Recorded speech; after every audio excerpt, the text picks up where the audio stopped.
Hello student, welcome to our YouTube channel commerce efficiency. Continue करते हैं chapter जो हमने लास्ट क्लासेस स्टार्ट किया, बेसिक काउंटिंग टर्म्स। 17 तक हमने ऑलरेडी कवर कर ली है, आज 18 से स्टार्ट करेंगे। अगर अभी तक आपने मेरी लास्ट क्लासेस नहीं देखे ताकि आपकी स्टडी में कंसिस्टेंसी बनी रहे। अगर अभी तक आपने मेरे यूट्यूब चैनल कॉमर्स एफिशिएंसी को सब्सक्राइब नहीं किया, सब्सक्राइब कीजिए और बेल आइकन जरूर प्रेस कीजिए ताकि जब भी मैंने वीडियोस अपलोड करूं सबसे पहले नोटिफिकेशन के पास जाए, आप वीडियोस को सबसे पहले देखकर आपकी स्टडी बूस्टअप हो। इन्वेंट्री क्या होता है? इन्वेंट्री एक as compared to stock wider term होती है। इन्वेंट्री के अंदर सिर्फ हम फिनिश गुड्स को शामिल नहीं करते बल्कि रॉ मटेरियल को, वर्क इन प्रोग्रेस को और फिनिश गुड्स को, साथ ही स्टॉक इन ट्रेड को भी जो शामिल करके चलते हैं। तो यहाँ पे जो इन्वेंट्री होती है वो मेनली 4 टाइप की डिफ़ाइन की गई है। इन्वेंट्री ऑफ रॉ मटेरियल होता है जो कच्चा माल चाहिए होता है गुड्स को बनाने के लिए, उसे रॉ मटेरियल कहते हैं। तो कई बार क्या होता है कि जितना रॉ मटेरियल परचेज़ किया जाता है वो सारा इस्तेमाल नहीं होता, उसमें से कुछ बच जाता है, तो वो इन्वेंट्री ऑफ रॉ मटेरियल कहलाता है।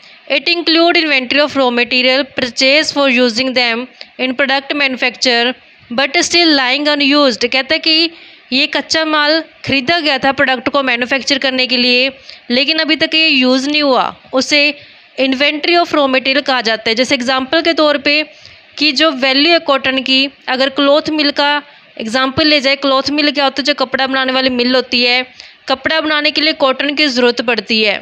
तो जो कॉटन अभी इस्तेमाल नहीं हुआ, अनयूज पड़ा अभी, उसको बोलेंगे inventory of raw material. Next आता है work in progress. Work in progress को हम अध पक्का माल भी बोलते हैं, जो अभी कच्चा पक्का यानी कि 100% पक्के तैयार नहीं हुआ, वो वर्क इन प्रोग्रेस है, यानी कि उसके ऊपर क्या भी वर्क चल रहा है, प्रोग्रेस में है वो। It is also termed as inventory of partially finish goods. इसको पार्शली फिनिश इसलिए बोला जाता है क्योंकि अब पूरे तरीके से फिनिश नहीं हुई है, अभी पार्शली या अध पकी है ये। It means goods in semi finish form, यानी कि अभी क्या ये सेमी फिनिश फॉर्म में है। Such goods need further processing, अभी इसके ऊपर और काम करना बाकी है ताकि ये जो सेमी फिनिश गुड है वो कन्वर्ट हो जाए फिनिश गुड में। जब हम वैल्यूएशन करेंगे वर्क इन प्रोग्रेस का, तो इसमें जो वैल्यू होती है रॉ मटेरियल की और जो कॉस्ट होती है लेबर की, पावर, फ्यूल और जो अदर एक्सपेंसेस होते हैं, प्रोपोर्शनेट बेस पे लेके चलेंगे, सारे शामिल किए जाएंगे जब हम वर्क इन प्रोग्रेस को वैल्यू को शामिल यानी कैलकुलेट करेंगे। In case of cloth mills the value of thread and the unfinished cloth will be the inventory of work in progress. अगर बात की जाए क्लॉथ मिल की, तो जो वैल्यू है थ्रेड की, धागा जो होता है, और जो अनफिनिश कपड़ा अभी बना या पूरे तरीके से फिनिश नहीं हुआ, तो उसको क्या बोला जाएगा? इन्वेंट्री बोला जाएगा वर्क इन प्रोग्रेस की, यानी कि अभी वो वर्क इन प्रोग्रेस है, पूरे तरीके से तैयार नहीं हुआ, फिनिश गुड्स है जो बनके तैयार नहीं हुई है। नेक्स्ट आते हैं फिनिश गुड। फिनिश गुड्स ये वो गुड्स होते हैं जिसके ऊपर प्रॉपर तरीके से काम किया जा चुका है, इस्तेमाल करने के लायक हो चुकी है। It include the inventory of those good which have been completely process, जो क्या हो चुकी है? कम्प्लीटली हो चुकी है, उसका प्रोसेस जो था और रेडी हो चुके हैं सेल करने के लिए, लेकिन अभी सेल की नहीं है, अनसोल्ड है। अकाउंटिंग ईयर के एंड में देखा कि अभी अनसोल्ड पड़ी है फिनिश गुड, सेल करने के लायक भी है लेकिन अभी बेची नहीं है, अनसोल्ड रह गया अकाउंटिंग पीरियड के एंड में। इस केस में जो जैसे क्लॉथ मिल का अगर एग्जांपल दिया जाए, जो वैल्यू होती है फिनिश क्लॉथ की, तो वो कौन सी वैल्यू कहलाएगी? इन्वेंट्री ऑफ फिनिश गुड कहलाएगा। लास्ट में आता है इसका part 4, inventory of stock in trade. इसके अंदर शामिल की जाती है वो गुड्स जो परचेज की गई थी रीसेल करने के लिए। ट्रेड का मतलब क्या होता है कि बना बनाया माल खरीद लिया जाता है और आगे उसको सप्लाई कर दिया जाता है। तो यहाँ पे स्टॉक क्या है? ट्रेड का स्टॉक बच गया, यानी कि जो गुड्स खरीदी थी, परचेज की थी, जो रीसेल करने के लिए भी वो बिकी नहीं है, उसको बोला जाएगा stock in trade. Inventory of stock in trade के नाम से जानेंगे। नेक्स्ट आते हैं कैसे कैलकुलेशन किया जाता है क्लोजिंग इन्वेंट्री को।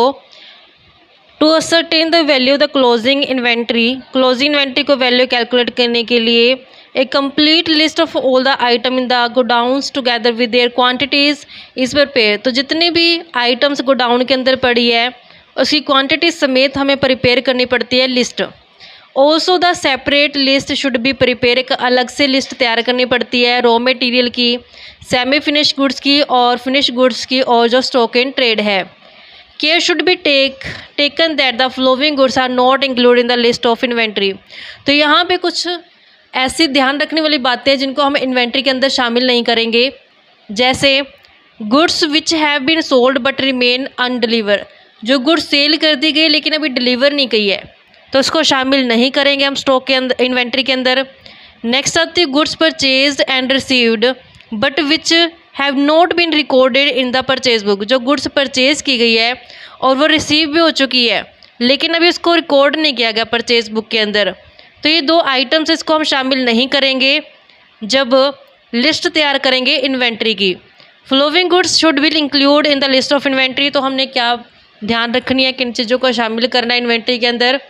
Goods send to the customer, जो कस्टमर को गुड भेज दी गई है सेल करने के लिए, या फिर रिटर्न बेस का मतलब है कि वो वापस भी कर सकते हैं।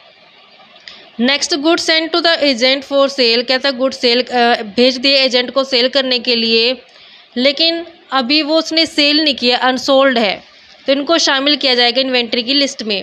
It should always be kept in mind that, तो हमें हमेशा एक चीज़ और ध्यान में रखनी है, जो इन्वेंट्री है उसकी जो वैल्यूएशन किया जाएगा एट कॉस्ट प्राइस और रियलाइजेबल वैल्यू, तो यहाँ पे देखा जाएगा कि जो कॉस्ट प्राइस है और जो रियलाइजेबल वैल्यू है दोनों में जो कम होगा उससे हम उस वैल्यू पे हम जो इन्वेंट्री को रिकॉर्ड करके चलेंगे।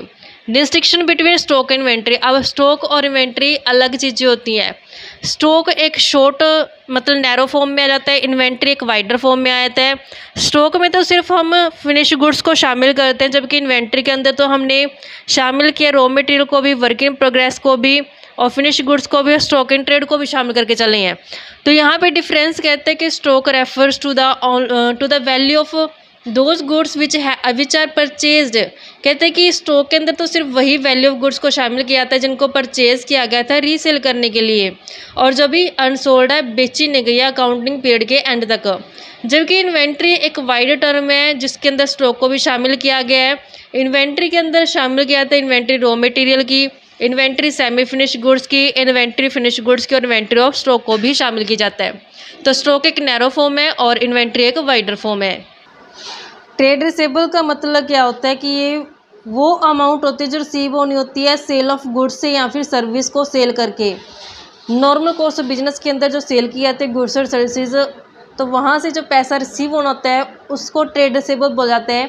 ट्रेड रिसेबल्स में दो शामिल किए जाते हैं, एक तो होता है डेटर्स, एक होता है बिल रिसेबल। इनको समझते हैं अब हम। डेटर का मीनिंग क्या होता है, अगर बात की जाए मीनिंग ऑफ डेटर्स की, इसको समझते हैं हम सिंपल सी लैंग्वेज में। डेटर का मतलब क्या होता है कि जब फर्म ने उधार पे माल बेचा है, एक तरफ हम फर्म ले लेते हैं, फर्म ने गुड्स सेल की है ऑन क्रेडिट, यानी कि उधार पे सेल किया है किसको, कस्टमर को, जिसे हम बायर भी बोलते हैं। तो जब फर्म ने उधार पे माल बेचा है बायर को, तो यहाँ पे ये बायर क्या कहलाएगा, डेटर कहलाएगा। तब तक डेटर कहलाएगा फर्म के लिए जब तक इसे ये पूरी फाइनल पेमेंट है जो नहीं दे देता फर्म को। एग्जाम्पल के लिए समझते हैं कि मान लेते हैं कि फर्म ने गुड्स है जो सेल की है, गुड्स सेल की है 50,000 रुपये की गुड्स है जो सेल कर दी। तो यहाँ पे डेटर्स कितने हो चुके हैं, 50,000 रुपये के डेटर्स है जो अराइज हो चुके हैं कंपनी के। तो यहाँ पे जब बैलेंस शीट के अंदर जब बैलेंस शीट प्रिपेयर की जाएगी, बैलेंस शीट में असेट साइड पे यहाँ पे जो डेटर्स दिखाए जाएंगे 50,000 रुपये से। अब अगर बात की जाए बिल रिसेबल्स की, बिल रिसेबल का क्या मतलब होता है, जब सेलर ने क्रेडिट पे यानी कि उधार पे माल बेचा था बायर को, तो यहाँ पे हमने देखा सिर्फ डेटर बन गया ये। लेकिन अगर सेलर एक बिल लिखता है, बिल लिख के भेजता है बायर को, और बायर उस बिल के ऊपर क्या करता है, साइन करता है, अपनी एक्सेप्टेंस देता है कि हाँ फ्यूचर की इस डेट को आपको है जो अमाउंट दे दिया जाएगा जो गुड्स का बनता है। तो जब ये बायर्स साइन करके बिल के ऊपर वापस भेज देता है किसको, सेलर को, यानी कि एक्सेप्टेंस कर लेता है वो बिल को, साइन कर देते हैं और वापस किसको भेजता है, सेलर को कर देता है, तब ये बिल रिसीवेबल्स बन जाते हैं। एक्सप्लेनेशन कहती है कि एक बिल रिसीवेबल क्या होता है, एक बिल ऑफ एक्सचेंज होता है जो सेलर द्वारा लिखा जाता है किसके लिए, कस्टमर के लिए।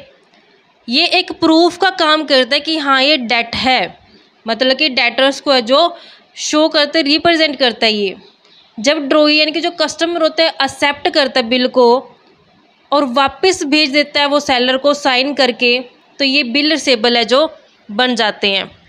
तो इस तरीके से हमारे पास ये कंसेप्ट बनता था ट्रेड रिसीवेबल का। आई होप कि आपको क्लियर हो गया होगा। नेक्स्ट क्लास में कवर करेंगे जो बची हुई हमारे पास अकाउंटिंग टर्म्स हैं।